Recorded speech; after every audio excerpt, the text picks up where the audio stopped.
Donc, bonjour à tous. Et je m'appelle Kenglo Auguste Abdon et je suis doctorant en co-tutelle entre l'Institut de Zio au Burkina Faso et l'Université de Montpellier. Et je m'intéresse particulièrement à la mobilisation des réseaux souterrains. Mais aujourd'hui, nous voulons parler d'énergie. Nous voulons parler d'accès à l'énergie, particulièrement en Afrique de l'Ouest. Et, et pour ce faire, nous avons initié dans le Journal of African des étudiants africains aux meilleures opportunités de thèse qui existent dans le monde.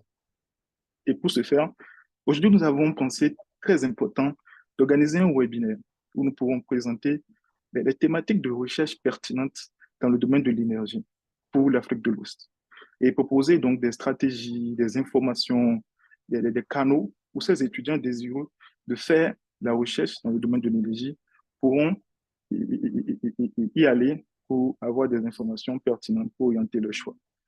Et nous avons aussi l'honneur d'avoir dans ce webinaire des doctorants, des ingénieurs, des postdocs très, très avancés sur le sujet qui partageront avec nous leur perspective et leur perception du domaine en Afrique de l'Ouest.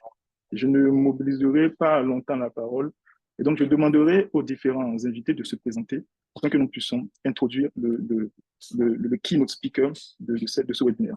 Donc, je passe la parole à Komlan Hector Settete pour se présenter.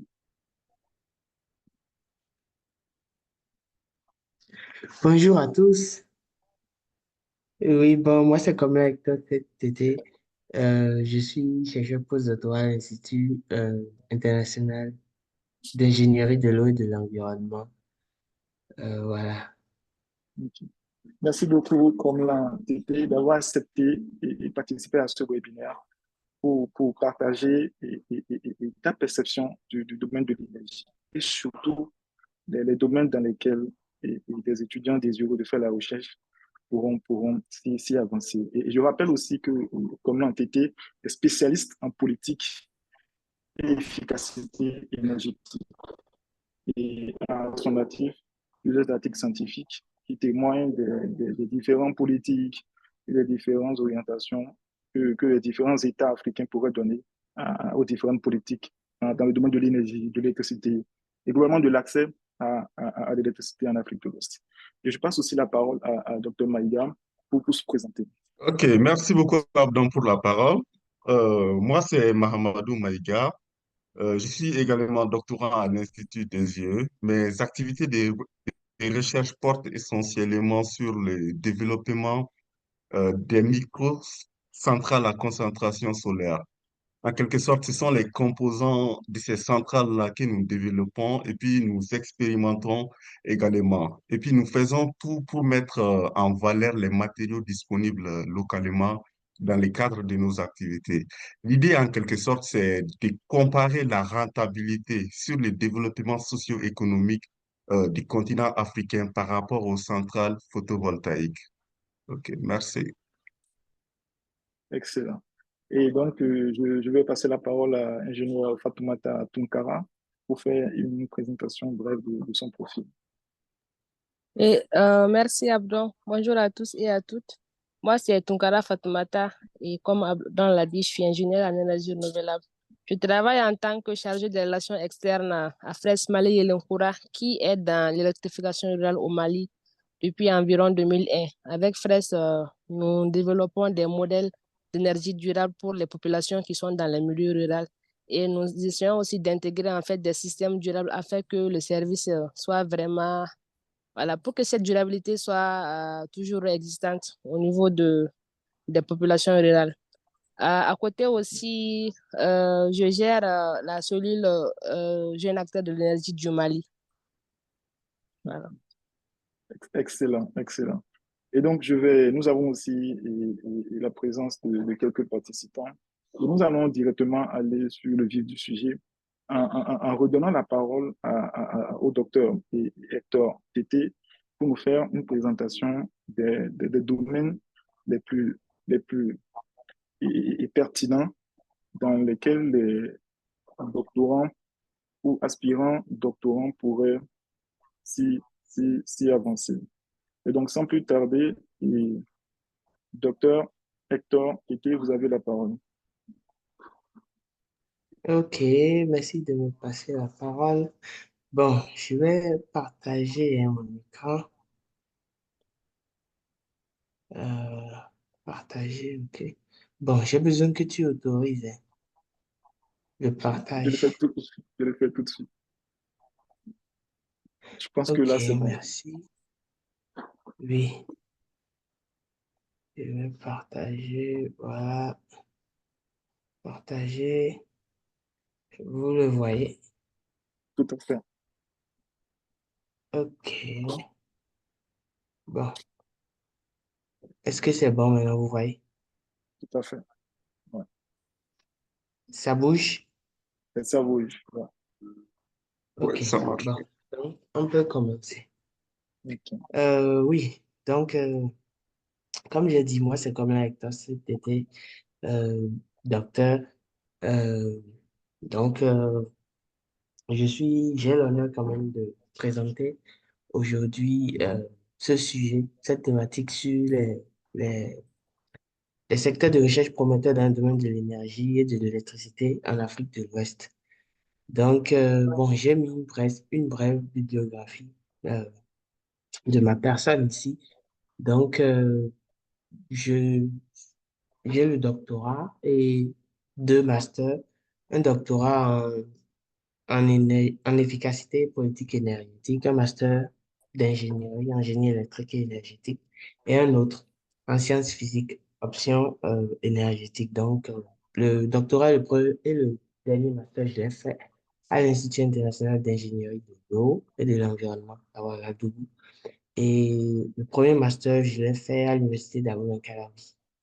Voilà. Donc, après le master, j'ai servi comme ingénieur essai et mise en service à la Société Béninoise d'énergie électrique dans le cadre de la construction d'une centrale thermique de 129 mégawatts.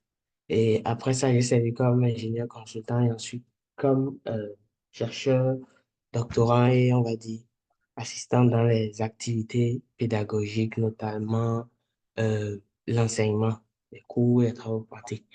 Donc, euh, mes domaines d'intervention, comme euh, tu l'avais dit précédemment, Abdon, c'est l'efficacité et la politique énergétique principalement. Mais donc, dans cela, je touche également la gestion assez sur la demande en énergie électrique qui fait partie de l'efficacité énergétique, l'analyse des données énergétiques, la recherche en énergie est liée aux sciences sociales et les énergies renouvelables, les modélisations de demande, les, les différents scénarios qu'on peut avoir pour prévoir, planifier une demande et l'ingénierie en énergie électrique qui est ma formation de base en tant qu'ingénieur. Donc, sans plus tarder, nous allons passer au plan de la présentation. Donc, c'est un plan classique où nous aurons une introduction. Nous aurons l'état actuel du secteur de l'énergie en Afrique de l'Ouest et les secteurs de recherche prometteurs qui est le vif vraiment de notre sujet. Nous allons développer beaucoup de choses, mais j'ai voulu mettre juste ça en grand titre. Et nous aurons une conclusion et des perspectives. Donc, sans plus tarder, nous allons passer à la première phase qui est l'introduction. Donc, en guise d'introduction, en fait, je présente ici le contexte de la recherche, c'est-à-dire que pourquoi nous faisons de la recherche, en fait. Donc, comme contexte, en fait, j'ai voulu mettre une sorte de petit historique de l'histoire de l'électricité, mais une séquence dans l'histoire. C'est-à-dire quoi? L'histoire de l'électricité arrive à un moment charnière en 1879 où Thomas Edison met en place un des premiers dispositifs d'éclairage. C'était des tubes. Voilà. Et avec ça, on peut maintenant s'éclairer. Donc, quelques années plus tard, en 1882, ils fondent la première centrale électrique au monde dans l'État de New York. Donc, l'image qu'il y a en haut montre à peu près ce à quoi je n'ai plus retrouvé une image qui illustrait assez bien la chose, mais l'image montre à quoi ressemblaient en fait les rues à l'époque avant la création ou l'invention du transformateur électrique. Donc, qu'est-ce qui se passe? Il veut que tout le monde ait l'électricité, mais le problème, c'est quoi? Il fait cette électricité en courant continu. Donc, il y a des accidents, il y a des pannes, il y a des incendies. Et le plus grand problème, c'est la difficulté pour transporter, c'est-à-dire quoi? Euh, si vous avez une source qui produit une tension qui n'est pas modifiable, puisque à cette époque, on ne pouvait pas modifier une tension qui n'est pas modifiable. Donc, vous êtes obligé de l'associer à une source qui ne fonctionne qu'à cette tension. Donc, si vous avez différentes sources qui fonctionnent à différents niveaux de tension, vous aurez différents récepteurs et donc vous aurez à chaque niveau de tension différents fils. Donc, vous vous retrouvez avec beaucoup de fils pour transporter. Et j'avais une image que j'avais trouvée, qui était sur Wikipédia pour le transformateur, mais que je n'ai plus retrouvée malheureusement. Mais j'ai mis celle qui est en haut pour illustrer à peu près. Donc, vous avez des rues qui sont dans le décor n'est que des câbles. Donc, ça, c'est un premier problème auquel ils se heurtent. Qu'est-ce qui se passe? Euh, Tesla, qui a rejoint Edison en ce moment, pense à l'utilisation du courant alternatif. Donc, premier problème, c'est quoi? Le transport et l'incapacité de modifier la tension. Donc, Tesla, Nicolas, qui avait rejoint Edison en 1982, là, lui, il pense au courant alternatif. Sauf que Edison s'entête par rapport au courant continu.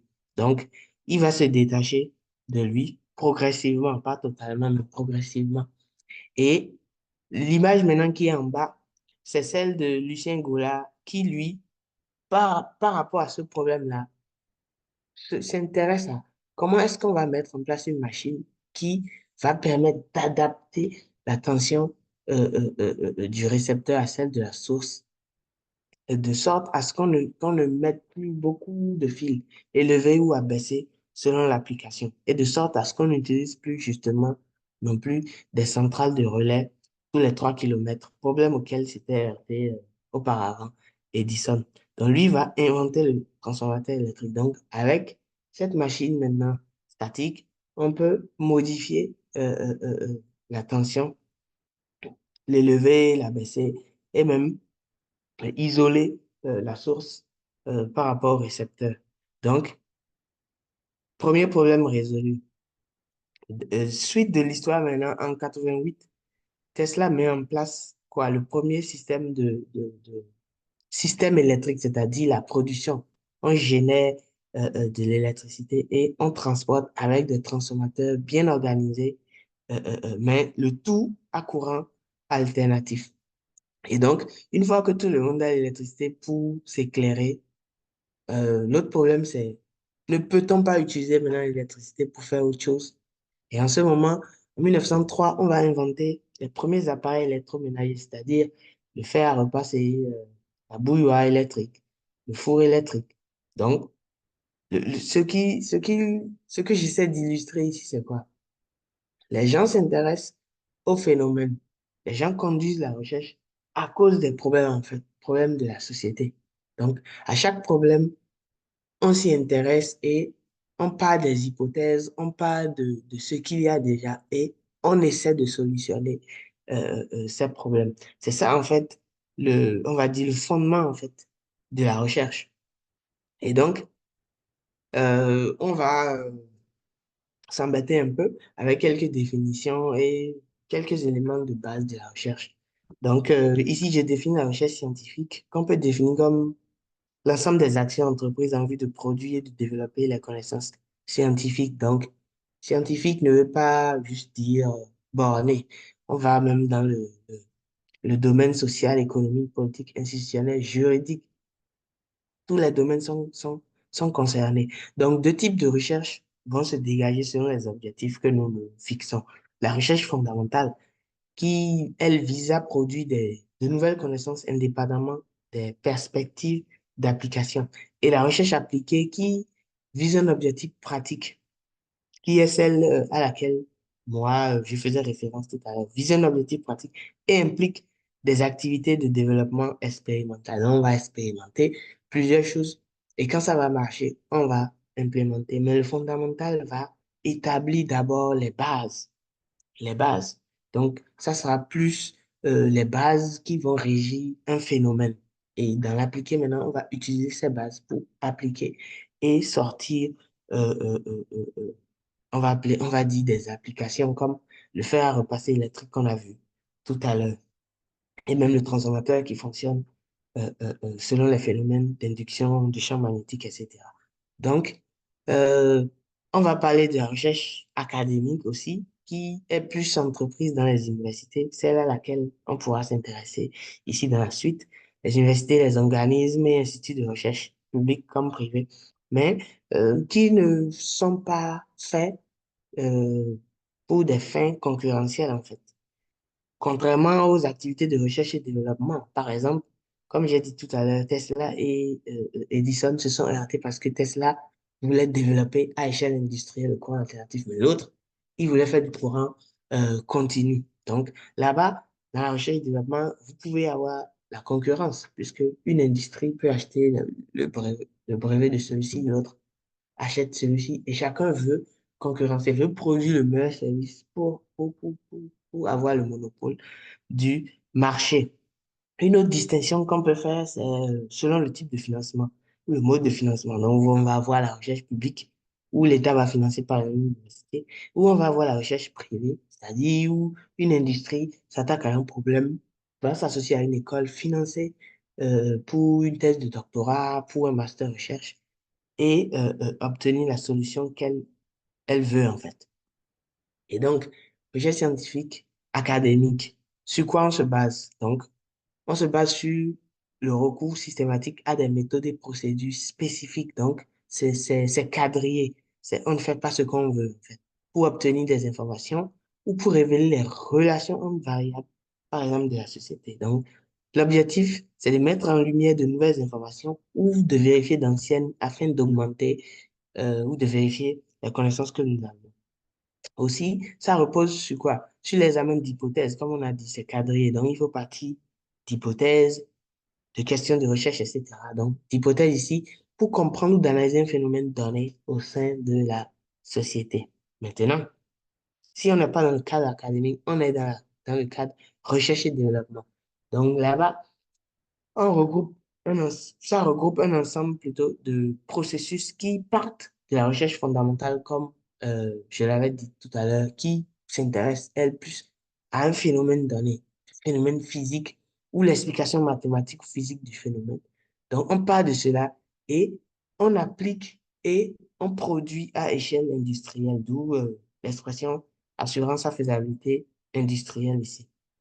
Donc, c'est un ensemble d'étapes qui permettent donc de passer du laboratoire de recherche à la production industrielle en usine. On teste, et quand ça marche, on est sûr de pouvoir produire et on peut faire d'autres prospections pour voir les facteurs acceptabilité, etc. Et on met en production industrielle et euh, euh, euh, les gens vont acheter, les gens vont se procurer les services, etc.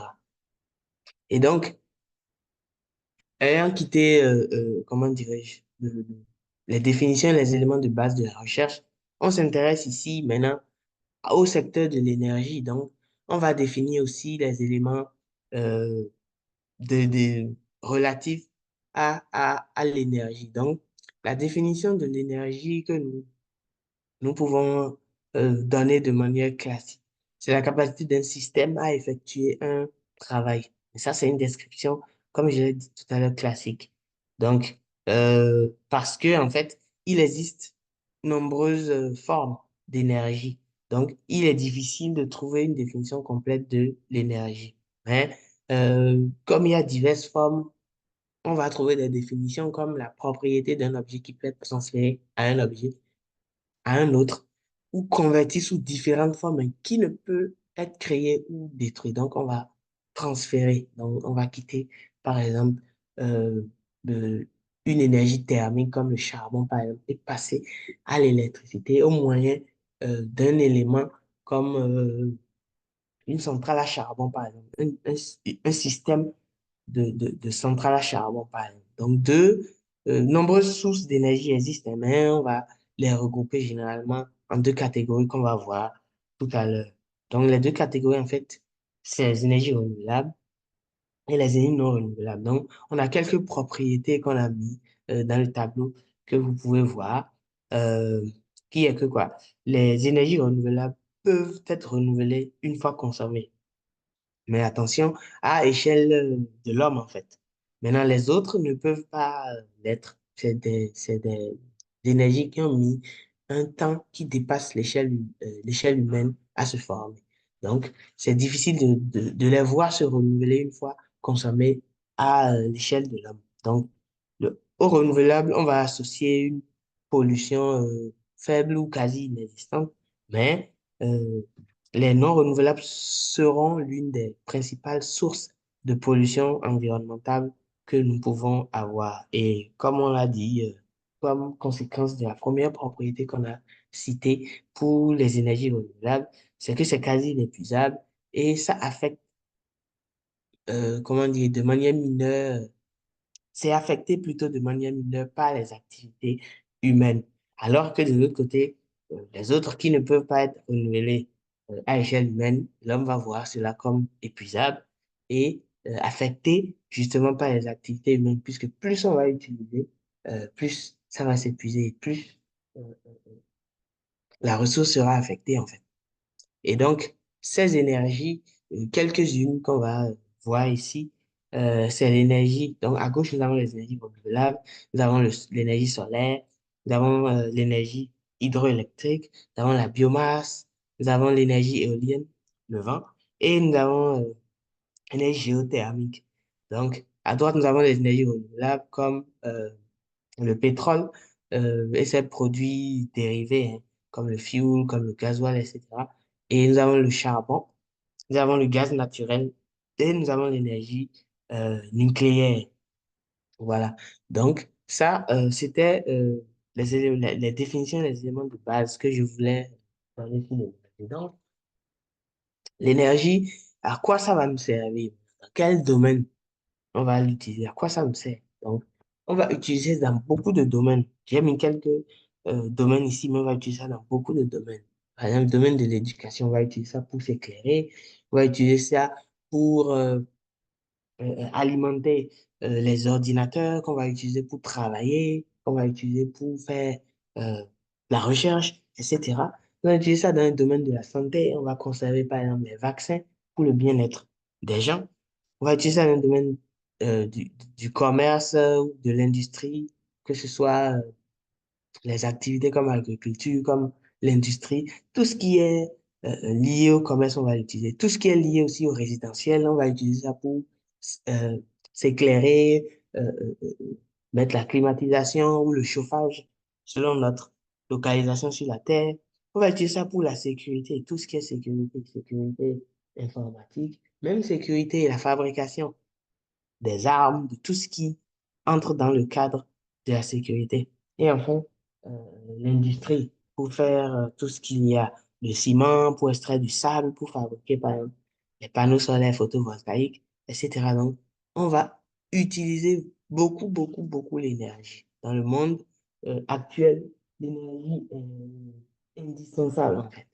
Et donc, quelques-uns des avantages de l'énergie l'un des principaux avantages, c'est le développement. C'est le développement. Donc, on va se développer. Par son utilisation, on va pouvoir faire, comment dirais-je, avancer beaucoup de choses et se développer.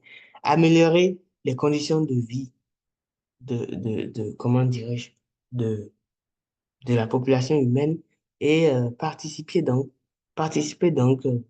en conséquence au bien-être des utilisateurs, en fait. Mais les inconvénients, c'est que à la production d'énergie est associée des événements comme la pollution environnementale, comme les changements climatiques et l'affectation des écosystèmes, puisque on va aller, par exemple, prendre le pétrole offshore et les paquebots vont avoir, par exemple, des incidents et ça va couler.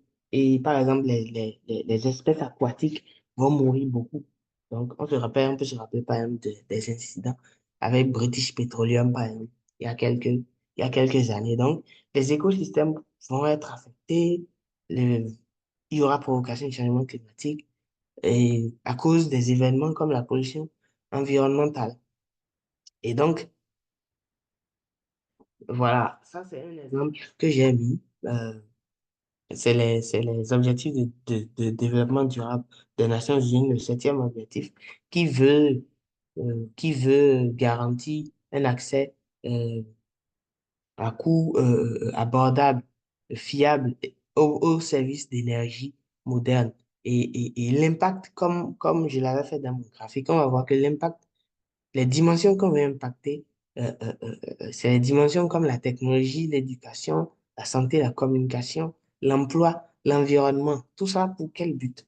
Le développement, mais un développement durable, c'est-à-dire qui permet d'atteindre les besoins du présent sans compromettre ceux du futur, c'est-à-dire les besoins de la génération future. Donc, on va se rendre compte qu'en fait, on a besoin de faire attention en fait dans l'utilisation de cette énergie-là.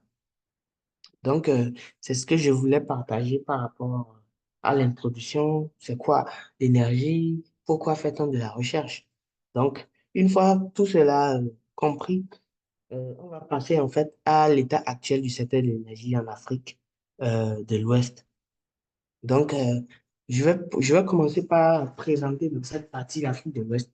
Dans l'Afrique de l'Ouest, en fait, c'est 15 pays du Bénin hein, au Togo, en passant par des pays comme le Burkina, Libéria, Nigeria, Sénégal, Sierra Leone, Côte d'Ivoire, Ghana, etc. Donc, c'est dans la partie ouest de l'Afrique, comme nous pouvons le voir sur la carte. Et quelques caractéristiques de cette zone, par exemple le climat. Nous avons quatre types de climat. Climat équatorial de la mousson qu'on va voir plus sur la côte, comme on peut le voir en bas, en bleu foncé. En bleu ciel, on aura le climat tropical qui commence à être un peu chaud, mais quand même, on va dire modéré.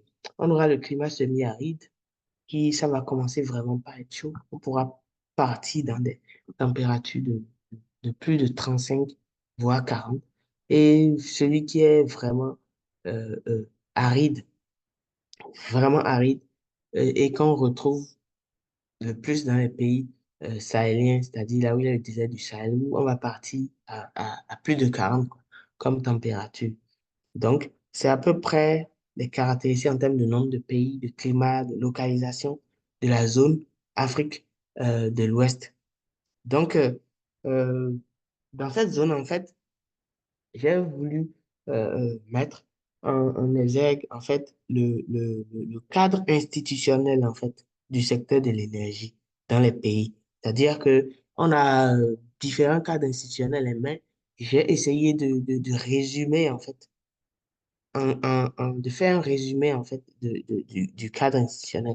Donc, en bleu, en fait, nous avons les organismes qui financent, c'est-à-dire les organismes qui financent de manière nationale, hein, peut-être le privé, une multinationale, etc., mais internationale, comme la Banque mondiale, comme les différentes banques, hein, comme les agences de développement, etc. Donc, ces agences vont faire quoi? Vont financer euh, l'organisme principal, qui est l'État. Généralement, il y aura un ministère, le ministère de l'Énergie. On va financer l'État qui va budgétiser tout ce dont le ministère a besoin. Donc, ce ministère chapeaute en général euh, euh, euh, euh, euh, cinq branches principales. Il y a la branche de la production, de la distribution, des services modernes d'énergie, notamment l'électricité. Il y aura une branche pour l'électrification rurale, les zones rurales.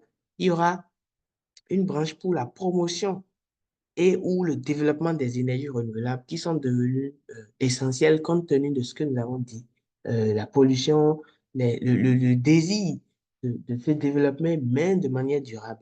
Donc, on aura un organisme de promotion ou de développement et ou de développement selon l'état des énergies renouvelables. On aura aussi un organisme de de maîtrise d'énergie et ou d'efficacité énergétique. Et on aura généralement une société de fourniture des formes primaires d'énergie, notamment le pétrole, notamment le carburant, etc.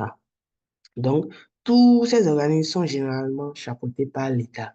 Maintenant, le but est de fournir des services, notamment d'électricité et autres formes modernes d'énergie, hein, aux consommateurs. Maintenant, entre ces deux entités, il y a généralement une autorité qui est mandatée par l'État, hein, mais qui se veut un peu indépendante, qui est en rouge ici. Généralement, c'est l'autorité de régulation.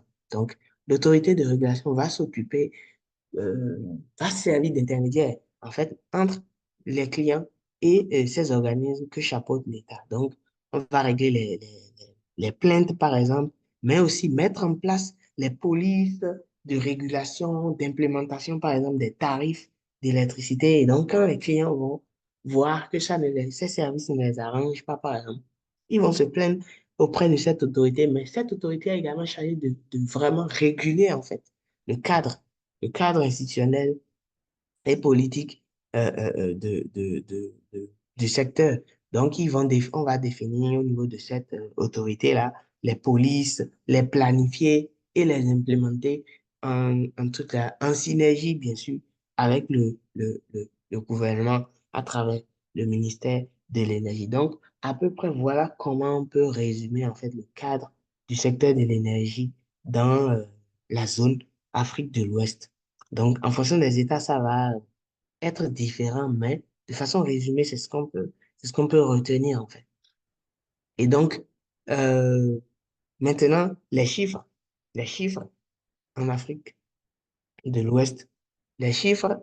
Donc, ici, nous présentons les caractéristiques en termes les caractéristiques en termes de production d'énergie par source, les sources qu'on a vues tout à l'heure, et de consommation par secteur, les secteurs dans lesquels on peut l'utiliser, qu'on a vu aussi précédemment. Donc, à gauche, c'est la production d'énergie en Afrique de l'Ouest en 2021 par source. Donc, on va voir que l'utilisation ou la production d'énergie est encore fortement dominée par quoi? La biomasse, qui représente près de 60,6% de la production en énergie de la zone. Donc, on aura d'autres, un peu, on va dire, majeurs, comme les produits pétroliers, comme le gaz naturel, mais on va voir que des formes d'énergie secondaires comme l'électricité, la chaleur, sont à 0,1%. Sont à 0,1%. Et le solaire et autres qui sont eux aussi à 0,1%. Donc, on a une forte domination de la biomasse dans le secteur de l'énergie électrique. Mais cette biomasse, le problème, c'est qu'elle est encore utilisée de manière traditionnelle, puisque pour, comme exemple, par exemple, on peut voir qu'il n'y a aucune centrale à biomasse pour le moment dans la zone. Il y a la Côte d'Ivoire qui travaille sur un projet de 46 mégawatts actuellement. Donc, il n'y a pas vraiment de centrale à biomasse majeure dans la zone. Donc, l'utilisation de cette biomasse est traditionnelle. On va brûler du bois, on va brûler toute forme de source vraiment traditionnelle. Et ça va engendrer beaucoup, beaucoup, beaucoup de pollution, comme on va le voir tout à l'heure. Donc, l'utilisation, par rapport à l'utilisation à droite, maintenant, on va voir que c'est le secteur résidentiel, c'est-à-dire les ménages qui utilisent, comment dirais-je, cette énergie-là, plus que beaucoup de secteurs, en fait. Donc, le résidentiel va constituer 70,6%. Et le secteur qui va suivre, c'est le transport. Et ensuite, on aura l'industrie, c'est-à-dire les mines, la construction et les différentes fabrications. Et après, le commerce et les services publics, 3,1%. Mais l'agriculture et les autres sont à 1,7% cumulés. Donc, voilà à peu près en termes de production et de consommation, comment se situe le secteur de l'énergie en Afrique de l'Ouest euh, actuellement? Et donc, qu'est-ce qui va se passer? Les formes d'énergie moderne, comme l'électricité, nous allons nous rendre compte que, en fait, l'Afrique, en total, c'est 1,276 000 personnes, mais il y a 46% qui n'ont pas encore accès aux services modernes, ici l'électricité. Et donc, Dans ce cadre-là, euh, l'Afrique du Nord, l'Afrique du Nord est, comment dire, l'une des parties les moins touchées, mais l'Afrique de l'Ouest, qui est notre cas d'étude ici, est l'une des parties les plus touchées. Parce qu'il y a 376 millions de personnes, mais le taux d'électrification est 53%, ce qui veut dire qu'il y a 178 millions qui n'ont pas accès comment dire, aux services d'énergie modernes, c'est-à-dire l'électricité. Mais on arrive juste en deuxième, c'est-à-dire en avant-dernier, puisque c'est l'Afrique de l'Est qui nous dépasse avec 188 millions de sans accès à l'électricité. Donc, qu'est-ce que cela veut dire concrètement? Cela veut dire que dans le top 20 des pays ayant le moins de personnes électrifiées, il y a 4 pays qui sont en Afrique de l'Ouest dans le top 20. Donc, ces pays représentent 27% du total des 20 pays et 76% du total en Afrique de l'Ouest. Ces 4 pays, en fait, c'est le Niger avec 21 millions, c'est le Nigeria avec 86 millions et le Mali, 10 millions, Burkina Faso, 18 millions sans électricité. Ça, c'est une forme moderne d'électricité, une forme moderne d'énergie, c'est-à-dire l'électricité. L'autre forme moderne d'énergie que l'on considère dans le secteur de l'énergie, c'est celui de la cuisson propre. La cuisson propre, en fait, c'est des formes pour faire la cuisine, oui, mais en utilisant des formes modernes d'électricité, comme des formes modernes d'énergie, comme l'électricité, comme le gaz, biogaz, gaz naturel, gaz de pétrole liquéfié, énergie solaire et autres. Voilà. Et donc, euh, euh, euh, en bas à droite, l'image va nous montrer qu'en fait, de 600 millions en 2000, n'ayant pas accès à ces services de cuisson propre, là, on est passé à 900, plus de 900 millions hein, en Afrique subsaharienne. Donc, l'Afrique subsaharienne, c'est très en rouge. Pendant ce temps, d'autres sont passés, comme l'Asie centrale et l'Asie du Sud, en jaune à plus de 1000, euh, euh, euh, euh, à moins de 850 et près de 1200 à 450. Donc, encore une fois, en Afrique de l'Ouest, il y a trois des pays dans le top 20 des pays ayant le moins accès à ces services de puissance propre. Il y a trois pays dans le top 20 qui représentent 24% du total des, des 20 pays. Et dans le nombre des gens n'ayant pas assez représente 24% du total du nombre des 20 pays. Et donc, ces pays ici, en fait, c'est encore des pays comme le Niger qu'on retrouve, 23 millions de personnes, le Nigeria qu'on retrouve, 175 millions, et cette fois-ci le Ghana avec 12 millions. Donc ça, c'est les challenges, en fait, qu'on a dans le secteur. Et donc, on s'intéresse du coup aux énergies renouvelables puisque on a dit que les énergies fossiles sont moins respectueuses de l'environnement. Donc, quelles sont les solutions de nos jours ou, comment dirais-je, après la crise énergétique en 1970, dans les années 70, on s'intéresse de plus en plus à des concepts comme les énergies renouvelables, comme la sobriété énergétique, comme l'efficacité énergétique, voilà. Et donc, en Afrique, en termes de renouvelables, qu'est-ce que nous avons? Nous avons euh, l'Afrique de l'Ouest qui est, encore une fois, avant-dernière hein, en termes d'implémentation du renouvelable dans le parc de production. Donc, au total, il y a 232 gigawatts au total installés en Afrique en 2019 et 181 étaient juste, comment dirais-je, provenant des fossiles. Donc, juste 22% étaient des, des, des infrastructures étaient d'origine renouvelable. Et ça, c'est pour l'Afrique. Mais en Afrique de l'Ouest, on est à 25%. On est à 25% juste. Donc, sur un total de 24 gigawatts comme puissance installée, 6 juste sont de nature renouvelable. Donc, en Afrique, comme on a dit, il y a 22 et en Afrique de l'Ouest, il y a 25. Donc, on suit la tendance générale, mais compte tenu des potentialités que nous allons voir tout à l'heure et compte tenu des potentialités qu'il y a en Afrique de l'Ouest et compte tenu de la situation alarmante, ce n'est pas dans cet état qu'on voudrait se situer puisque les- on est déjà dans un état alarmant et il y a les potentialités. Donc, il faut s'engager pour voir comment exploiter ces sources pour permettre aux populations de vivre dans des bonnes conditions, puisque, comme on l'a dit précédemment, c'est l'objectif, en fait, de l'utilisation de l'énergie.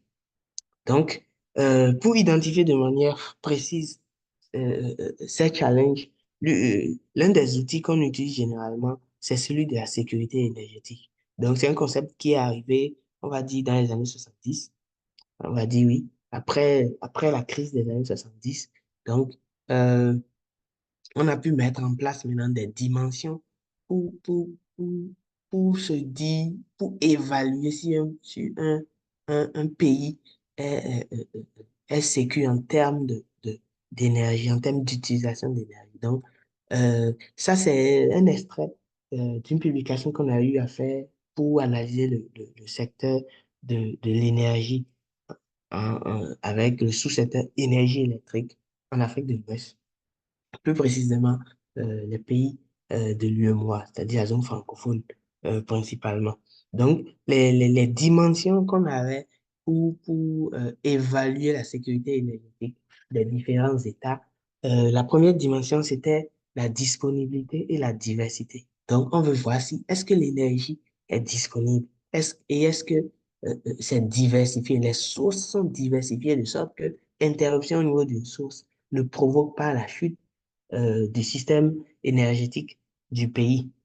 L'autre dimension, c'est le caractère abordable et l'équité dans le secteur. Donc, est-ce que avec la production qu'on a, les sources et tout, est-ce que les services qu'on offre aux utilisateurs sont abordables et est-ce qu'ils sont offerts de manière équitable ou égale ou euh, toute autre, euh, toute autre forme sous laquelle on peut présenter cela. Ensuite, il y a maintenant l'utilisation efficace. L'utilisation efficace et fiable. Donc, on va voir des indicateurs comme la fiabilité du réseau qui va distribuer l'énergie et l'énergie, l'intensité énergétique, la façon dont vous l'utilisez.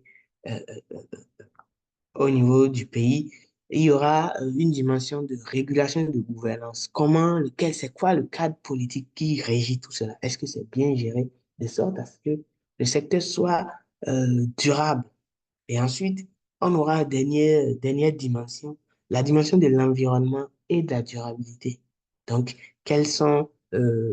à quel degré on prête attention aux effets sur l'environnement, sur le changement climatique? Quelles sont l'intensité carbone-énergie qu'on utilise et le caractère durable du secteur? Voilà. Donc, avec cette dimension, on peut utiliser diverses méthodes hein, de classification des alternatives qui sont les pays ici. Et après avoir fait cela, ce que nous avons remarqué, c'est que la plupart des pays ne sont pas sécures, en fait, en termes d'utilisation de l'énergie. Donc, ce qui nous intéresse ici, c'est en bas. Donc, ici, bon, c'est en anglais, mais je vais y aller. Il y a les challenges, en fait, en termes de sécurité énergétique, Energy Security Challenges. Donc, ce que nous avons remarqué, en fait, dans le secteur là, en Afrique de l'Ouest, c'est la mauvaise gouvernance, c'est le manque de compétition, c'est-à-dire que l'État a le monopole et les utilisateurs vont subir euh, euh, euh, euh, les interruptions, les, les, les prix, l'utilisateur est obligé de subir puisqu'il n'y a pas de concurrence en fait. Et du coup, on subit, mais les services, comme on peut le voir ici, ne sont pas forcément très abordables pour les populations. Donc, les services peuvent aller jusqu'à 30% des revenus d'un ménage, selon le pays. Nous ne l'avons pas ici, mais c'est des chiffres comme ça que nous avons noté lors de l'étude. Donc, il y a un manque aussi de cadre politique pour bien situer le secteur de sorte à ce que les politiques soient bien définies pour que le secteur soit durable. Il y a aussi, pour la majorité des pays, une forte dépendance des importations. Donc, on va importer beaucoup d'énergie depuis l'extérieur et il y a pas la diversité.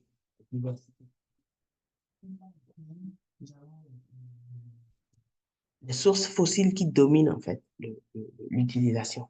Et donc, comme implication politique que nous avions noté à l'époque, c'est l'amélioration de la gouvernance, la- une façon de bien de repenser le secteur de sorte à ce qu'il soit libéral. Faut plus qu'on mette trop de risques sur l'investissement du privé. Et il faut qu'on au contraire, on fasse la promotion, mais de manière à établir un cadre politique bien fait, de sorte à ce que ça ne tourne pas non plus à l'anarchie. Il y a aussi le besoin d'augmenter la capacité de production, mais également dans ce sens-là, de produire des solutions individuelles. Il ne faut pas forcément se dire que euh, tout le monde doit être raccordé au réseau principal d'électricité, de gaz, etc. On peut proposer des solutions off-grid, des mini-grids, des réseaux isolés, voilà, des solutions individuelles et l'amélioration de la maintenance et de l'exploitation parce que nous avons remarqué qu'il y a beaucoup de pertes lors de la transmission en fait de l'énergie qui est produite en fait. Donc ça c'est à peu près les challenges. Donc, une fois que nous avons identifié nous ces challenges, on peut les comparer par exemple aux challenges qu'ont identifié comment dire une association conjointe GIZ et l'Agence internationale de l'énergie renouvelable. Eux, les challenges qu'ils avaient identifiés étaient grands. C'était deux grands challenges, l'accès universel et la décarbonation. Donc, leur solution, c'est de mettre en place une bonne politique pour la transition énergétique, c'est-à-dire le passage des énergies fossiles aux énergies plus vertes. Et dans les champs d'action, comme ils ont identifié, qui coïncident avec les autres, c'est la promotion de l'accès à l'énergie, l'encouragement de l'investissement du secteur privé, et l'amélioration du réseau pour la transmission et les activités de recherche et de développement pour innover, pour apporter des solutions innovantes qui rejoint à peu près ce qu'on avait nous aussi identifié. Et donc, une fois ces challenges identifiés, mais on veut promouvoir les énergies renouvelables, mais quelles sont les potentialités? Quelles sont les potentialités? Donc, ici, nous avons la potentialité en Afrique. Et donc, à gauche, en bas, on va dire à gauche, on a toujours notre Afrique de l'Ouest. Et donc, nous avons à peu près en termes de potentiel de production d'hydroélectricité, 101 térawattheures par an. En termes d'énergie éolienne, c'est-à-dire venant du vent, 140 1000 térawattheures, 140, 500,513 térawattheures par an et 240 000 térawattheures par an pour le solaire et pour la biomasse 64 térawattheures par an. Donc, si nous comparons à cela la demande, donc à gauche, la demande en 2021 en Afrique était de 130 598 térawattheures. Donc, on se rend compte que, en réalité, si on prend seulement la ressource en énergie éolienne, on pouvait subvenir à ce besoin-là. Le solaire aussi aurait pu le faire. Donc, ce qu'on peut retenir ici, c'est qu'il y a possibilité pour que le renouvelable soit en fait une bonne alternative au combustible fossile. Mais comme il y a diverses formes d'énergie renouvelable, si on effectue un bon mix, parce que le problème de les sources sont intermittentes, donc, mais un bon mix électrique pourra permettre d'y arriver. Donc ça, c'est les potentiels. Une fois que nous avons vu tout ça, donc, tout ça, c'est en termes de challenge, d'état actuel et de potentialité en termes d'énergie, nouvelle énergie verte, c'est-à-dire énergie renouvelable. Voilà à peu près ce que nous avons. Donc, nous allons passer maintenant au secteur de recherche. Donc, si on veut faire la recherche pour améliorer les conditions de vie, quels sont les secteurs auxquels on va s'attaquer? Donc, ce par quoi nous allons d'abord commencer, c'est la recherche actuelle qui est menée dans, comment dirais-je, le domaine de l'énergie et avec un focus sur les énergies renouvelables. Donc, donc comme je dis en un ici, les recherches qui sont menées actuellement, c'est l'intégration en fait des énergies renouvelables dans le mix électrique énergétique. Donc, les domaines qui sont vraiment investigués en termes de recherche en Afrique de l'Ouest, c'est le solaire photovoltaïque. Et pour ce volet-là, le solaire photovoltaïque, nous avons beaucoup d'universités, comme vous pouvez le voir, beaucoup d'universités, beaucoup de centres de recherche qui s'attaquent à ces travaux-là en Afrique de l'Ouest. Donc, nous avons par exemple l'Institut de Yeux, où je suis, euh, qui fait dans le solaire photovoltaïque, qui fait dans le solaire thermodynamique ou solaire thermique. Donc, à deux yeux, par exemple, nous allons nous attaquer à l'intégration, l'impact de l'intégration des énergies renouvelables à petite comme à grande échelle sur le réseau électrique, puisque c'est des sources intermittentes. Comment ça fonctionne en fait? Est-ce que nos réseaux sont bien, bien pour recevoir en fait l'énergie provenant du solaire photovoltaïque? Maïga l'a dit tout à l'heure, le solaire thermodynamique ou thermique, il y a une centrale à concentration, un prototype qui a eu deux ou trois travaux de thèse déjà dessus, des travaux pour faire le mapping du potentiel, des travaux pour implémenter le prototype. Et Maïga qui travaille actuellement sur sa mise en service, mais également sur comment dire, la caractérisation des différents fluides qu'on va utiliser pour produire l'énergie électrique à partir du solaire thermodynamique. Donc, mais Deuxième n'est pas le seul, hein. Donc, il y a des universités comme le Federal University of Technology, où là-bas, on s'intéresse au Nigeria, où on s'intéresse par exemple au mapping des potentiels en éolienne et en hydroélectricité. Donc, pour le solaire photovoltaïque et le solaire thermodynamique, nous avons l'université Joseph Kizerbo qui est ici au Burkina également, qui travaille beaucoup sur ça. Nous avons Kwame Nkrumah University au Ghana qui travaille également beaucoup sur ça et qui travaille également comme le Federal University of Technology au Nigeria sur le mapping en fait. Les travaux qui concernent l'éolienne sont encore au stade du mapping, à part le Sénégal et le Cap-Vert, le Cap-Vert surtout, et le Sénégal, et quelques pays qui suivent, surtout dans la zone Afrique de l'Ouest. Les autres sont encore au mapping potentiel et petit, on va dire, prototype. Donc, il y a euh, une thèse qui a été soutenue notamment à l'école polytechnique d'Abomey-Calavi au Bénin sur le mapping et la mise en place d'un prototype d'énergie éolienne. Donc, nous avons ensuite la bioénergie. Et en termes de bioénergie, ici, on s'intéresse euh, aux différentes formes d'énergie biomasse, sur lesquelles travaillent aussi beaucoup de yeux.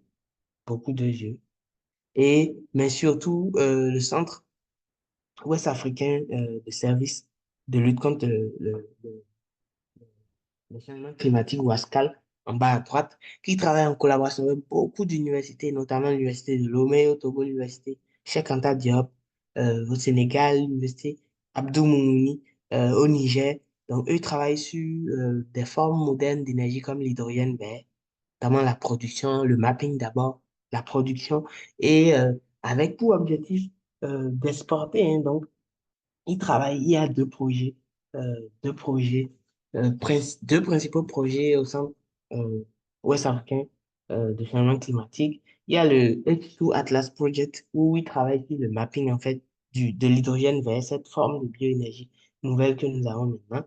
Euh, voilà, il travaille sur le mapping. On essaie de voir quelles sont les potentialités pour euh, euh, euh, faire une sorte de benchmark, une sorte de fondation, en fait, pour la recherche au niveau du domaine vert, mais avec pour finalité, en fait, de pouvoir en produire et même de pouvoir, comment dirais-je, exporter.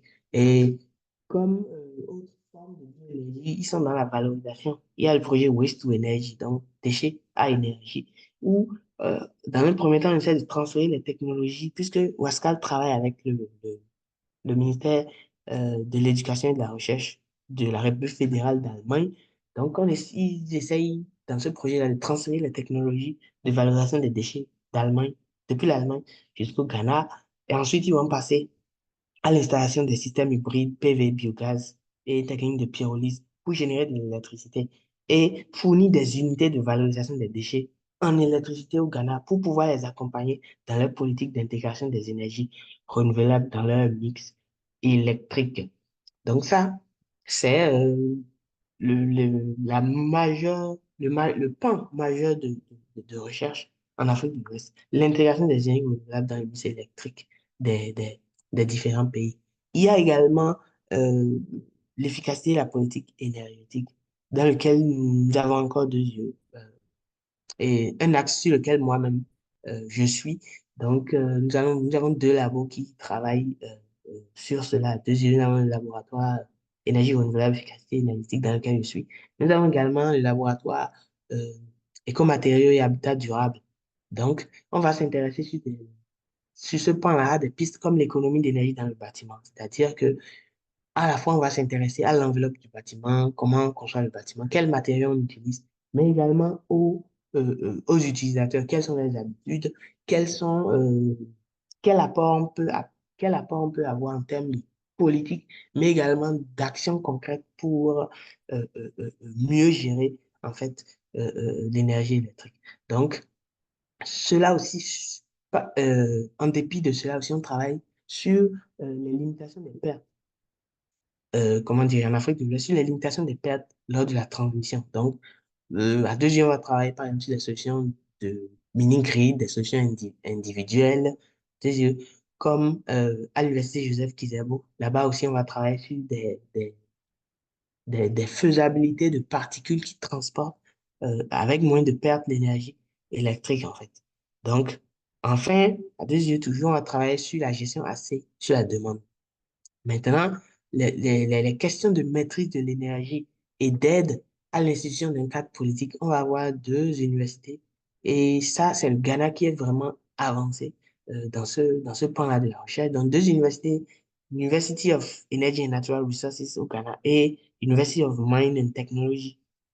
Eux, ils ont accompagné l'État à mettre en place un cadre politique vraiment très constant et consistant au niveau de l'efficacité énergétique. Donc, il y a eu l'étiquetage des appareils pour qu'on n'importe plus n'importe quoi et que donc l'énergie électrique soit utilisée de manière efficace. Il y a eu les lois et donc il y avait eu en 2014, 14, 15, des politiques d'efficacité énergétique que les États avaient émises en 2015. Mais c'est le Ghana qui est l'un des pays finalement qui a pu respecter en fait, cela à cause de l'accompagnement que ces centres de recherche ont pu avoir avec l'État pour implémenter cela. Donc, autre pan à laquelle s'attaque la recherche en Afrique de l'Ouest, dans le secteur de l'énergie, c'est la récupération et la valorisation des déchets. Là-bas aussi, deux est là-bas, vraiment avec la valorisation des déchets, la biomasse, de tout type de gens, hein, en carburant, en, en, en combustible moderne, les briquettes, par exemple. Et il y a l'université Houphouët-Boigny en Côte d'Ivoire également, qui a un projet CEA Valpro, financé par la Banque mondiale, qui travaille également sur cette valorisation-là. Valorisation en source d'énergie pour la production d'électricité comme le biogaz. Et il y a eu même une thèse qui a été soutenue à l'Institut national Félix Houphouët en Côte d'Ivoire. Euh, voilà. Et toujours le centre Wascal qui travaille en fait avec les différentes universités et eux-mêmes pour ce type de valorisation. Donc, voilà à peu près les principaux secteurs au niveau duquel la recherche est menée en fait dans le domaine d'énergie et de l'électricité en Afrique de l'Ouest. Maintenant, qui finance en fait ces projets-là en fait? Donc, en haut, avec la grande barre, nous avons en fait les organismes de financement du secteur de l'énergie en Afrique. En Afrique, nous n'avons pas pu sectionner à l'Afrique de l'Ouest. Mais nous allons nous rendre compte qu'en fait, trois principaux se dégagent. L'Union européenne, qui finance à 30%, c'est-à-dire 16,8 milliards comment dire, depuis 2005 à 2015, la Banque mondiale qui finance à 31%, c'est-à-dire 17,6 milliards de dollars depuis 2005 à 2015. Il y a la Banque africaine de développement qui a financé à 25% sur la même période. Et il y a les autres qui ont financé à 14%, c'est-à-dire 8,3 millions. Donc là-bas, on peut avoir les organes comme l'IRD, l'Institut de recherche et de développement, d'autres projets. Maintenant, quels sont les axes qu'ils financent? C'est ça qui est en bas maintenant. On va voir que l'Union européenne finance en grande partie la génération d'énergie électrique avec les sources renouvelables, en fait. La génération d'énergie par les sources renouvelables. Ensuite vient euh, euh, euh, le transport et la distribution. Et enfin, euh, les projets qui sont de nature non renouvelable. Mais de l'autre côté, la Banque mondiale, elle finance plus les projets non renouvelables et suivent ensuite la transmission, c'est-à-dire la distribution aux utilisateurs et enfin les énergies renouvelables. Et contraste au niveau de la Banque africaine de développement, eux financent plus les projets de transmission dont on a construit des postes électriques, des unités qui vont servir de relais entre la production et l'utilisation. Ensuite, ils sont dans le non renouvelable. Donc, le non renouvelable est encore, comment dire, comme on l'a vu, hein, très présent en fait. C'est ça qu'on a financé la plupart du temps jusqu'à 2015. Mais de plus en plus maintenant, on s'intéresse au, euh, au renouvelable. Donc, les organismes de financement, comme on a vu de manière principale, c'est la Banque mondiale, donc à travers des projets comme le centre d'excellence dans lequel deux est, dans lequel l'université Abomey Calavi est, dans lequel, je crois, Kwame Nkrumah est au Ghana. Il y a l'Agence française de développement qui ont financé des projets comme SOFIA, dans lequel il y a deux yeux pour des solutions, comment dirais-je, de santé, notamment production d'eau distillée, conservation des bassins, production de froid solaire pour pour aider les hôpitaux, les centres de santé à bien fonctionner, surtout celles qui ne sont pas raccordées, qui sont en zone où il n'y a pas accès aux services modernes d'énergie. Il y a le ministère de l'Éducation et de la Recherche de la République fédérale d'Allemagne, comme on l'a dit, qui travaille beaucoup avec le Centre-Ouest africain et changement climatique. Il y a l'Union européenne, voilà, et il y a la Banque africaine de développement. Ça, c'est les principaux organismes de financement. Maintenant, comme on a vu les pistes, mais en fonction des challenges qu'on avait vus, les pistes qui sont prometteuses, c'est-à-dire les pistes que quelqu'un peut investiguer s'il veut faire de la recherche en Afrique de l'Ouest, nous avons identifié cette piste-là. Donc, c'est l'intégration des énergies renouvelables. C'est une piste qui est actuellement investiguée, mais qui reste à investiguer parce que ce que nous devons souligner, en fait, c'est que les solutions qui sont implémentées pour le moment, la recherche qui est menée pour le moment est académique, c'est-à-dire des prototypes sont faits, mais on ne touche pas encore la population. Donc, il faut aller là-bas et commencer maintenant par penser aux solutions innovante, c'est-à-dire pour la transition énergétique dans laquelle le monde se, se projette en fait. Donc les solutions ne doivent plus être qu'académiques. Il faut penser maintenant au développement en fait, à l'implémentation de ces solutions. Autre domaine, c'est l'électrification du secteur du transport, c'est-à-dire la mobilité électrique, qui arrive déjà très rapidement parce que les États maintenant, on commence par importer les véhicules électriques et ça va faire de la demande en énergie électrique. Qui a pensé à cela? Je n'ai pas vu de recherche, mais les États sont en train de se lancer dans les projets là, d'importation de véhicules électriques. Je sais qu'à Cotonou, il y a c'est vraiment, Abidjan aussi, c'est vraiment parti. Et ça va augmenter la demande en énergie électrique. Et donc, quelqu'un pourrait comment dire, s'intéresser à cet axe-là de la recherche, notamment les cas de stockage d'énergie électrique, stockage par rapport, comment dirais-je, non seulement à la mobilité, mais par rapport à l'intégration des énergies renouvelables. Le stockage va vraiment jouer un rôle important dans les deux sens, c'est-à-dire comment le stockage s'intègre au réseau Mais comment on fait aussi de la recherche pour que le stockage soit disponible à coût abordable? Parce que l'un des problèmes jusque-là du stockage, c'est le coût, en fait. Donc, il y a le secteur aussi de l'efficacité énergétique, l'économie d'énergie, c'est-à-dire la limitation des pertes lors de la transmission, la gestion assez sur la demande, c'est-à-dire on s'intéresse au client, on vient au niveau du client et on implémente les politiques, on implémente des actions pour faire pour sensibiliser, pour soit sensibiliser ou mettre, comment dire, le client dans des programmes de demande-réponse. Demande-réponse ici, c'est quoi? Nos sociétés de distribution n'étant pas encore ce qu'elles doivent être, on se met dans des politiques, par exemple, de chiffrage de l'électricité de manière variable.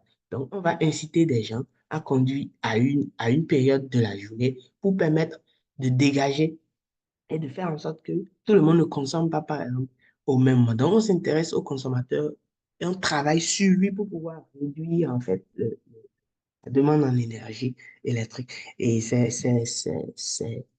des points prometteurs de la recherche dans le futur parce que la demande va augmenter et on voudra, comment dirais-je, la réduire, c'est-à-dire, ou la maîtriser, ou c'est tout ce qu'on peut dire.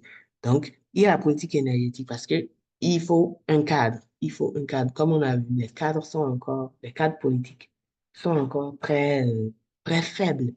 Donc, le privé ne peut pas, pour le moment, le privé ne peut pas s'insérer correctement pour que les solutions proposées soient variables. Le privé peut financer, par exemple, de la recherche, proposer des solutions qui pour entrer en concurrence avec l'État qui a le monopole pour que les services produits soient vraiment plus intéressants. Donc, la recherche peut aller là-bas pour aider l'État, en fait, à, à implémenter, en fait, des politiques claires pour pouvoir bien dynamiser, en fait, le secteur. Il y a la récupération, la valorisation des déchets de tout, de tout type de déchets ruraux, municipaux, industriels, provenant des industries minières, forestières, pétrolières. Et un dernier point qui sera l'intégration de l'intelligence artificielle maintenant aux applications de l'énergie, puisque c'est vraiment ce vers quoi on tend. Une gestion intelligente de tout. Donc, on peut faire toutes ces choses, mais si on oublie l'intelligence artificielle, très vite aussi, on va se retrouver être dépassé. Donc, c'est un axe aussi auquel peut s'intéresser la recherche en fait dans le domaine de l'énergie. Et l'intelligence artificielle s'intègre parfaitement même, avec les méthodes de la machine learning, deep learning, etc. Parfaitement intégrées pour aller vite dans l'exécution, pour aller vite dans les implémentations, tout en modérant parce que on connaît les risques en fait avec ce domaine-là de l'intelligence artificielle. Mais une direction, un secteur prometteur, une piste prometteuse de la recherche dans le domaine de l'énergie et de l'électricité. Maintenant, où étudier? Où étudier? Si moi je veux faire de la recherche, où est-ce que je vais étudier? Où est-ce que je vais chercher? Mais dans quelle université je vais chercher les opportunités? Comme on a dit, si je veux être en Afrique de l'Ouest, c'est quelques universités qu'on a déjà vues, hein, j'ai ajouté d'autres, mais c'est le centre de lutte contre le changement climatique, Pascal. Ils prennent des doctorants, des masters et même des post-doctorants. C'est Kwame Nkrumah University, Joseph Kizebo, Burkina, euh, École Polytechnique, Dabo Mekalavi au Bénin, Cheikh Anta Diop au Sénégal, euh, Pan-African University, oui, pourquoi pas, qui a des détachements en Afrique de l'Ouest, notamment au Nigeria. University of Lagos, qui s'occupent, eux, de la mobilité, qui sont en train d'avancer petit à petit déjà au niveau de la mobilité électrique. Donc, si quelqu'un s'intéresse à cela, University of Lagos au Nigeria, c'est pas mal. Valorisation des déchets, Institut national Houphouët-Boigny, comment dirais-je, les applications de l'éolienne et de l'hydroélectricité, Federal University of Technology au Nigeria, et deux yeux pour tout type de recherche, hein, comme j'ai dit, énergie solaire, valorisation, stockage, stabilisation des réseaux, politique et efficacité énergétique, et même intelligence artificielle qui est venue récemment. Donc, quelqu'un peut venir à deux yeux pour faire sa recherche ou ses travaux dans ce domaine. Maintenant, dans le monde, les autres universités, si je ne veux pas forcément rester en Afrique de l'Ouest, où est-ce que je peux aller? Je peux aller à l'Institut national de l'énergie solaire en France, au commissariat à l'énergie atomique et aux énergies alternatives. Ça, c'est la France. Ils recrutent doctorants, stagiaires et master recherche. Ils recrutent. Je peux aller à Cranfield University qui a un programme de développement durable. Donc là-bas, on s'intéresse aussi aux énergies renouvelables. Je peux aller à Columbia University à New York. Ce sont des universités qui sont engagées dans le programme dont on va parler tout à l'heure. Je peux aller en Afrique, à Mohamed VI, au Maroc. Je peux aller à Berkeley Laboratory et à ou à l'université de Californie, qui est, comment dire, les deux sont en Californie. Berkeley Laboratory, University of California, Berkeley. À Stanford University, tout ça c'est aux États-Unis. Et comme j'ai dit, à Cranfield University ou à University of Reading, où ils font beaucoup aussi dans la politique, dans l'efficacité énergétique, la maîtrise de la demande, comment dirais-je, l'économie d'énergie dans le bâtiment, la conception des bâtiments ou l'efficacité énergétique. Ils font beaucoup dans ça. Et donc, mais qui finance mes études? Généralement, ces études sont financées. Donc, nous pouvons avoir le programme Eiffel en France, le programme Eiffel en France, l'Institut de recherche et de développement en France. Euh, aux États-Unis, les universités que j'ai citées, vous pouvez y accéder avec le programme Fulbright Student Program des États-Unis. Vous avez aussi le service d'échange académique qu'on appelle généralement DAD allemand. Il y a Ellison Scholar aux États-Unis et en Grande-Bretagne pour l'université d'Oxford, par exemple. Il y a le PACET pour les programmes régionaux. Donc, la DAD, il y a les in-region, in-country programmes, donc programme dans le pays, programme dans la région où tu es. Ils financent. Il y a le TIWAS, programme de l'UNESCO, où ils financent aussi de la recherche. Il y a l'Académie de recherche et d'enseignement supérieur de la Belgique, ARES, qui a généralement des partenariats avec les universités africaines. Donc, tous ces programmes, en fait, il faut aller comment dire, sur le site de ces programmes et voir les universités euh, avec lesquelles ces programmes sont, comment dire, sont implémentés, les universités avec lesquelles on est en collaboration pour implémenter ces programmes-là. Donc, à chaque programme, il y a des universités où vous vous renseignez et vous postulez. Par exemple, le PACET, nous avons des chercheurs qui sont à deux yeux ici et qui sont financés par le PACET. Ah, et l'ARES également, la DAD également, l'IED également. Donc, ces programmes sont des programmes, mais il y a des universités associées. Donc, quand vous allez sur le site, n'oubliez pas de voir en fait les universités qui sont associées au programme. Et c'est comme ça que vous pouvez être admis et pouvoir conduire votre recherche pour le bien de tous ici en Afrique de l'Ouest. Pourquoi pas? Donc, ça me fait ce que je voulais partager avec vous. Donc, je vais passer à la conclusion de perspective et si vous avez des questions, on pourra éventuellement échanger. Donc, en conclusion, en fait, nous allons conclure de manière très brève pour dire qu'il y a beaucoup en fait de challenges dans le secteur de l'énergie et de l'électricité. Et les énergies renouvelables peuvent être, et les formes modernes d'énergie peuvent être de bonnes alternatives. Mais pour le moment, en fait, la recherche se positionne comme, la recherche déjà se positionne comme indispensable. Mais jusqu'à présent, elle reste en fait toujours à échelle académique. On fait les prototypes, on fait les politiques, on fait tout, mais on n'arrive pas encore à bien implémenter, en fait. À part quelques recherches qui ont abouti vraiment à des choses concrètes, on n'arrive pas encore à implémenter. Donc, comme perspective, en fait, il faut passer, en fait, à la fonction. Il faut commencer par inclure la fonction recherche et développement. Et inclure justement des considérations sociales dans la recherche parce que on peut développer toutes ces solutions, mais il y a le facteur acceptabilité de ceux vers qui on se dirige pour proposer ces solutions.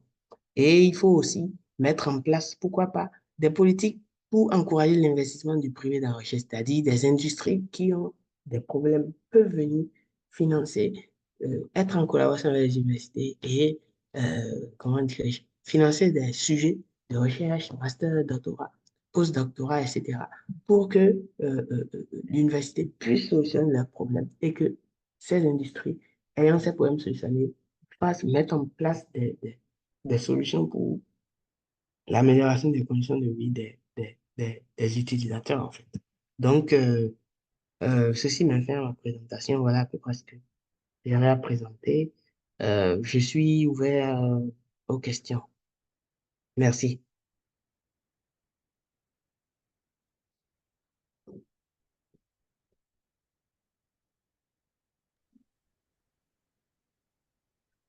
Merci beaucoup, docteur Hector Tété, pour,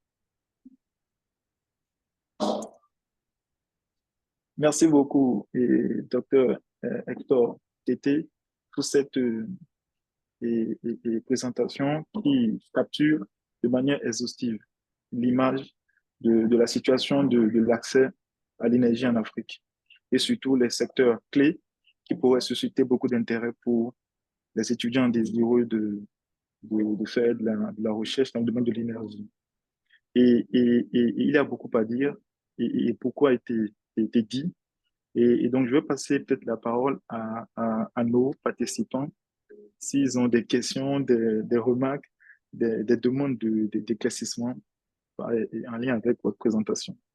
Donc, s'il y a un participant qui souhaiterait avoir des éclaircissements, vous avez la parole.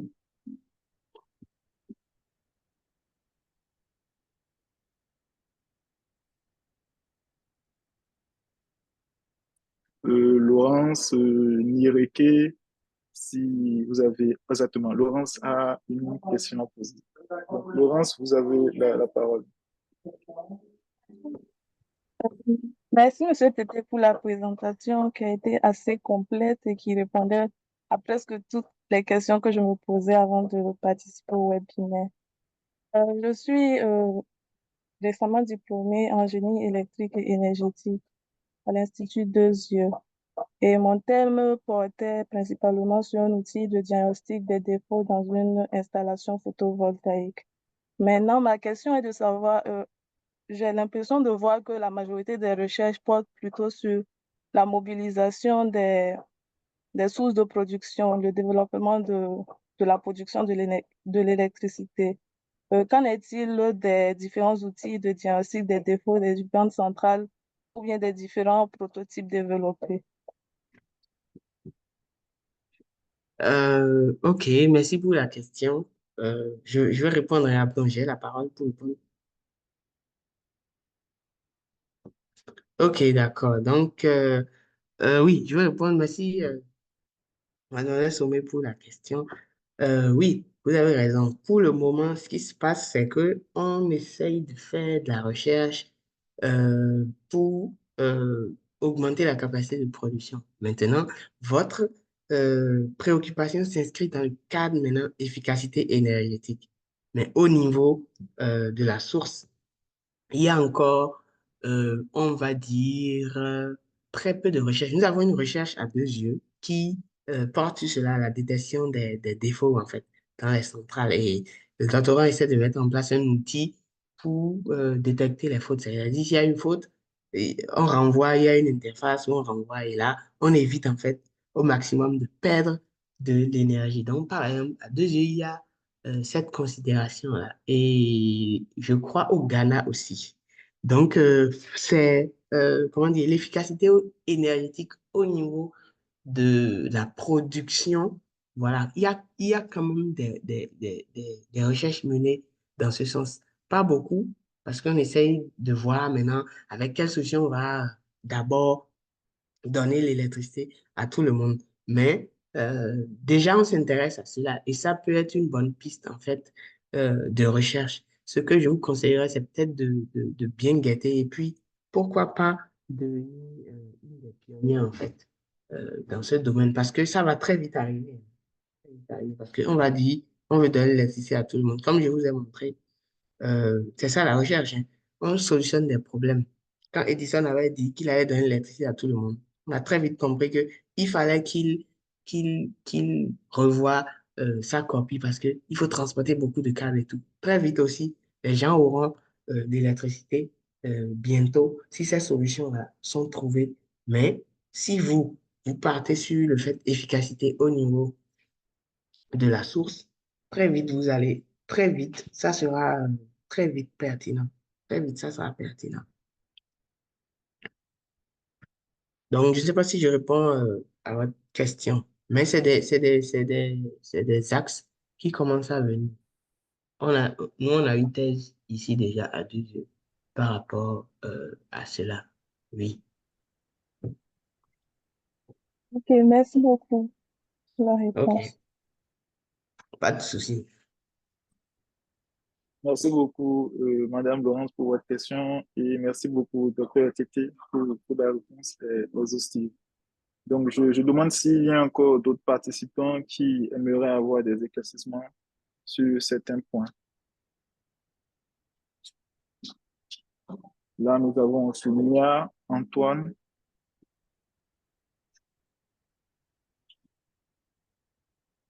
OK, s'il n'a pas d'autres questions, nous avons remarqué dans la présentation de monsieur, de docteur Tété, que les problèmes d'accès à l'énergie sont encore majeurs et il urge de pouvoir les solutionner. Et M. Tété a mis l'accent sur des pays de l'Afrique de l'Ouest qui sont dans le top 4 des pays ayant le plus de problèmes à fournir de l'énergie à ces populations. Parmi ces pays, nous avons remarqué qu'il y a le Burkina et qu'il y a le Mali et qu'il y a aussi le Niger et le Nigeria. Et donc, nous avons parmi nos participants, nos présentateurs, Madame Fatoumata Tunkara du Mali, qui pourra nous poser brièvement la situation de l'accès à l'énergie au Mali et les défis rencontrés, ainsi que les axes de recherche qui pourraient intéresser les doctorants ou les aspirants doctorants. Donc, Madame Fatoumata Tunkara, vous avez la parole. Donc, une brève Euh, description du secteur de l'énergie au Mali oui, et ce que vous conseillez à des étudiants pour, pour, comme thématique de recherche. Donc, vous avez la parole. d'accord. Merci Abdon pour la parole. Vraiment, merci à Dr. Tété pour la belle présentation. Je pense que tout est clair. En fait, il a présenté dans l'ensemble, en fait, les différentes pistes de recherche pour le secteur de l'énergie, que ce soit en Afrique de l'Ouest, en Afrique même en général. Le Mali, le contexte énergétique du Mali, c'est vraiment un peu complexe. Je pense que c'est un peu partout dans les pays africains, en fait, où le monopole est vraiment donné au gouvernement pour la fourniture de services. Et quand on regarde la consommation énergétique du Mali, on se rend compte qu'en fait, que la consommation est généralement basée sur la biomasse. On consomme plus de 70% de la biomasse. Donc, pour un pays sahélien comme le Mali, ça, c'est vraiment alarmant, en fait. Le pays est sec, il y a une grande partie qui est désertique et on consomme plus de 70% des ressources forestières que nous avons. Et quand on regarde encore ces chiffres, comparés aussi au taux de reboisement qui se passe au Mali chaque année, on se rend compte qu'en fait, que chaque jour de plus, le Mali tend vers, je ne le souhaite pas, mais un pays vraiment désertique encore plus.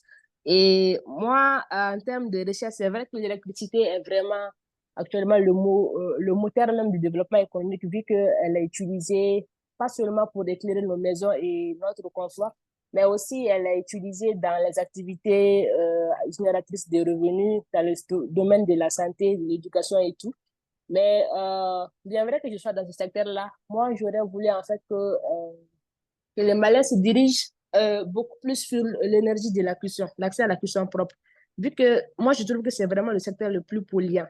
Donc, comme plus d'amélioration, selon moi-même, mes propres remarques, oui, remarques, il y a pas mal de choses que nous pouvons résoudre, à commencer par le niveau du gouvernement, qui ait une bonne gouvernance dans le secteur de l'énergie, parce que concernant le secteur de l'énergie aussi, en dehors de la biomasse, on consomme assez de produits pétroliers. Pourtant, on ne produit pas de produits pétroliers. Il y a pas, peut-être il y a des ressources pétrolières que nous avons naturellement, mais on n'a pas commencé l'exploitation. Donc, jusqu'à présent, le Mali n'a jamais exploité ne serait qu'un seul gramme du pétrole.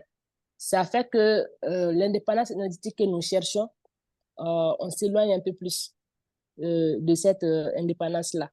Donc, l'idée, en fait, ça sera de se focaliser sur le contexte national, de garder ce que nous avons et voir, en fait, ce que nous pouvons faire. Il y a pas mal de ressources que nous avons d'après euh, certaines données. En fait, il y a des ressources pétrolières, il y a aussi des réserves en hydrogène que Hydroma est en train de mener, sur lesquelles Hydroma est en train de mener des recherches.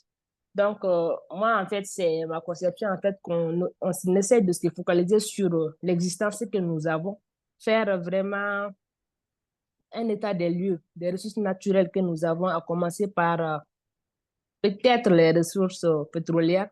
Il y a aussi les ressources naturelles comme le solaire que nous avons. On a un potentiel qui n'est vraiment pas négligeable. Mais une fois de plus, en fait, c'est des équipements qui sont importés. Donc, pourquoi pas, en fait, ne pas se diriger aussi vers le solaire thermodynamique qui ne nécessite pas assez d'importation. Bon, concernant l'éolien, c'est vrai qu'il y a pas mal de recherches, mais d'après, moi-même, j'ai fait, parce que j'ai eu à mener des études ainsi sur le secteur de l'énergie, sur le Mali et spécifiquement aussi pour certaines régions. Je pense que le potentiel, il n'est pas. C'est vrai qu'il y a le potentiel, mais je ne dirais pas en fait qu'on doit vraiment aller dans ce sens-là. Vu qu'en fait, il n'est pas, pour moi, je trouve qu'il n'est pas assez élevé quand je compare ce potentiel-là aux autres pays, aux pays qui exploitent déjà cette source d'énergie. Donc, en gros, en fait, voilà, c'est tout ce que je peux dire sur le secteur de l'énergie au Mali. Merci beaucoup, Madame Fatoumata Tunkara, pour votre Oui, intervention oui, qui brosse les axes et importants de recherche, particulièrement au Mali, dans le secteur de l'énergie. Et oui, donc, nous sommes à la fin de notre webinaire et les mots majeurs que nous retenons, c'est que le besoin de réaliser de la recherche dans le secteur de l'énergie est crucial. Et donc, il est vivement important que les étudiants, les aspirants doctorants puissent s'y lancer. Et le docteur Tété a pris le soin de mettre en lumière les différents axes qui pourraient constituer des axes de recherche, notamment le renforcement du cadre institutionnel et autour des politiques publiques dans le domaine de l'énergie, la diversification des sources d'énergie, donc allant vers le mix énergétique, et aussi l'intégration surtout de l'IA donc dans le processus de gestion, de mobilisation de l'énergie, pour aller vers une gestion intelligente de cette ressource énergétique dans les pays de l'Afrique de l'Ouest. Et Madame Fatoumata a aussi pris le soin d'appuyer les éléments en lien à la puissance propre et responsable de l'environnement, afin donc quoi, de réduire les impacts de l'exploitation de la biomasse dans la puissance. Et donc, nous sommes à la fin de ce webinaire et ce webinaire a été enregistré et sera donc mis en ligne. Et les intervenants sont aussi disponibles à recevoir vos questions si vous en avez après le webinaire. Et donc, je vous remercie à tous pour avoir participé à ce webinaire et en particulier à nos intervenants, docteurs comme Seth Tété et Madame Fatoumata Tunkara, et aussi docteur Maïga qui a dû nous quitter pour une urgence. Donc, merci beaucoup d'avoir participé à cette première série de notre webinaire et sûrement à très bientôt pour d'autres des informations pertinentes en lien avec l'énergie et aussi en lien avec d'autres domaines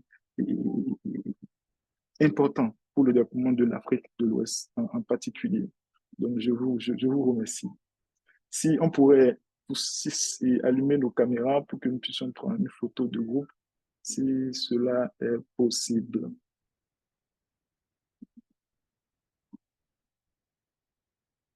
Merci beaucoup, docteur Comment Tété. Et les autres participants, si c'est possible, cela serait très bien. OK,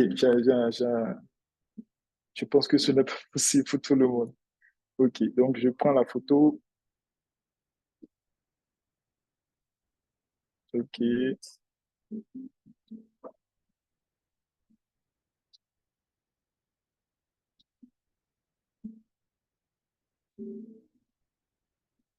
OK, c'est bon.